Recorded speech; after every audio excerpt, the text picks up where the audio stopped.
In this video today, I'm going to be showing you the fastest and easiest way to create enormous open world landscapes inside of Unreal Engine. It's going to take about a minute and a half, so let's get started. Okay, so this will work in any projects you have, but I'm just going to create a new one for the sake of the video. And the first thing we're going to do is go up to File and create a new level, just like this.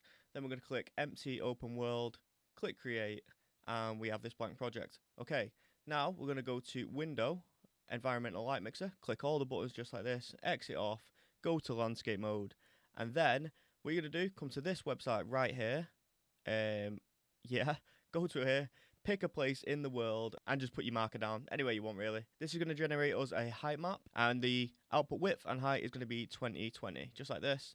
Then you just click generate height map, download it, and you're good to go. We can import that into Unreal. So what we're going to do is import from file, and the file is going to be one we just created and downloaded. For me, it is this top one, just like this. That was a small one, the big one. Okay, sweet. We're going to change some of these values. So here are the values I'm using. You can use the same ones as me. It'll work perfectly fine. If not, on the website, it'll tell you the values to use anyway. So you can just do that. For the material, I'm just going to search for ground grass, just like this. And we are pretty much done.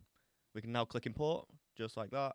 And we are pretty much good to go. The only thing we need to do now is fix the positioning of the landscape. So in selection mode, just click landscape. And on the location, we're just going to click this little arrow here, little reset arrow. And that's going to reset the position. Then we're going to fly all the way over to this side of the map. And with this little blue arrow, I'm just going to drag it up and position it so we're not actually in the sky anymore. Okay, sweet. So I'm going to put this file on my Patreon along with other projects that I've made in the past. Go check them out. Like the video and subscribe to the channel. We're almost at 1K. Thank you for watching and peace.